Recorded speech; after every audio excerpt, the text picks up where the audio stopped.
Hi everybody, delighted to be here. I'm going to start off with a short story, September 1972, which is before a lot of you were born. I was just starting secondary school in Roscrea in a brand new school building, and for our first French class we were brought down to the brand new language laboratory.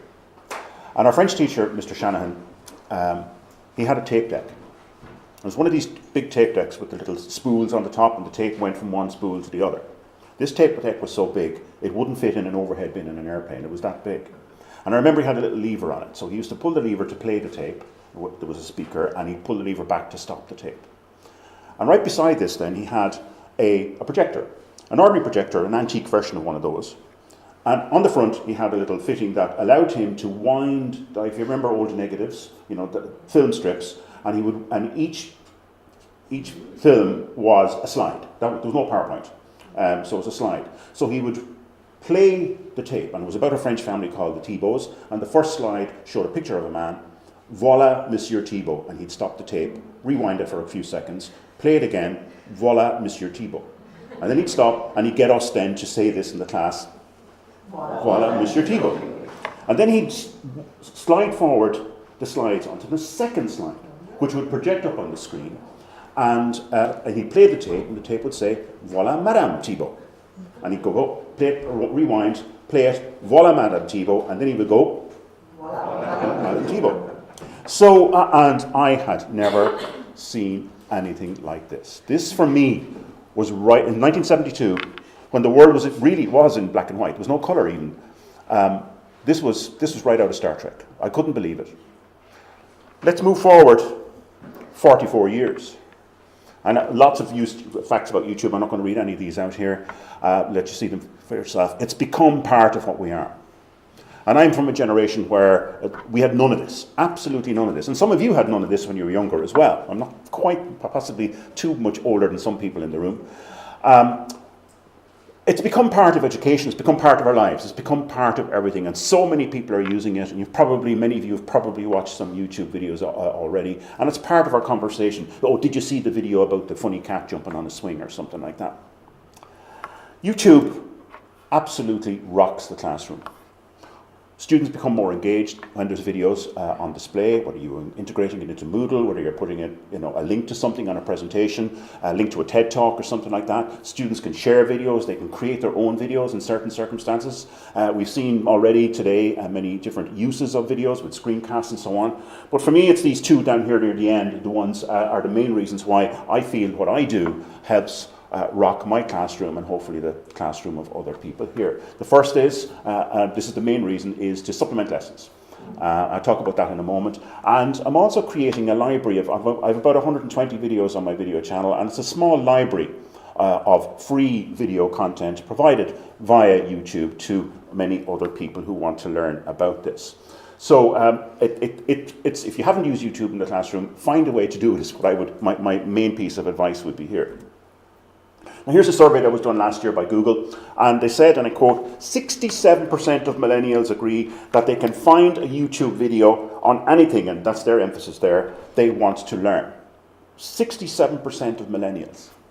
Imagine if that was 60% of millennials agree that they can find a book in the library on anything they want to learn. Or a paper in a journal or something like that. This is a phenomenal thing. And what's happening is it has fast become the go-to place for people to figure out how to do things. How to has become one of the biggest searches. It's a very, very common search term. It's a term that leads an awful lot of people to watch my videos because most of them are called how to do certain things. And this is growing 70% year over year. And this is projected by Google Think to continue. And that will feed a demand for more content and about how to do things. We will no longer be using manuals to figure out, well, how do we connect our new tape player or video recorder or something like that. What are people searching for? And just as a byproduct of all of this, here's a list of the top 10 educational searches for the last few years on how to do things. Now, I have to report that I don't make videos on how to do any of this kind of stuff here. I prefer to do some other things here, but it's just as interest there. There are many, many things that people want to learn how to do. I am definitely of a generation that would not use a video to learn how to kiss. I'm more of a practical man myself. The subjects I teach, and I'm just putting this list up here because they kind of lend themselves to the types of videos that I make. I teach statistics, I teach project management, and I teach business analysis. And the things that I do with the videos, very, very briefly, they're all very short. My strongest piece of any advice to anybody making a YouTube video is one learning objective per video. If you want to teach two things, create two videos. And this is why and I see it in my own videos, this is why people drop off. You can look at the statistics and see where people are dropping off. They're not watching everything, they're getting bored, they want to learn. You want to figure out how to draw a chart? I just want to learn how to draw that chart. I don't want to learn how that chart can be applied in other circumstances. Mine are based on my class material, and I use Snagit, a very, very handy and cheap tool to do the recording. I don't rehearse, and I don't script, though occasionally I will have a set of bullet points to make sure I cover something and don't miss something. I try and use my natural Wicklow accent. I'm from very south of County Wicklow, and sometimes I get feedback on my channel from people saying, you talk too fast, you talk too slow, you're Irish. And what I'm trying to do here is create good enough video. I'm not going to show you any of the videos, you can find them yourselves online. Create good enough video, which Elliot Maisy called videos, that people can see and hear. It's not Hollywood. I don't do any of this in the studio. I've got a headset, I've got an old laptop, it's in my office in the college that I make almost all of these videos. And screenshot there of a video how to do a heat map in Tableau. Types of videos I would have, I'll come back to the one on the right hand side there in a sec. How to do stuff by hand, that's with a projector at my desk. Most of them then are screencasting or screen capturing tools on things like how to draw charts like pie charts, Pareto charts, and how to do some statistical tests. So lots and lots of different things in there. I do get feedback and interaction from the channel. This graphic at the very, very top here shows some stats from my most popular video, which recently passed the 1 million views mark. And 4,200 and so people liked it. There's been a lot of comments on this particular video, people saying thank you, how do you do this, how do you do that, can you use it for anything else? There's a little bit of general comments, lots of them are positive. Okay, do get negative comments, but I wouldn't show those on the slide at EdTech. And I also have over here where I interact with people. Okay? Sometimes somebody will ask me a question. I do get people asking me, could you do this for me? My assignment is due next week. I do get that kind of thing. But here's a user here who's having a problem understanding something in one of my videos, and he wants to do something different. And there's a comments trail down in underneath that there for more interaction with that particular person. One of the things that I create this for is for revision.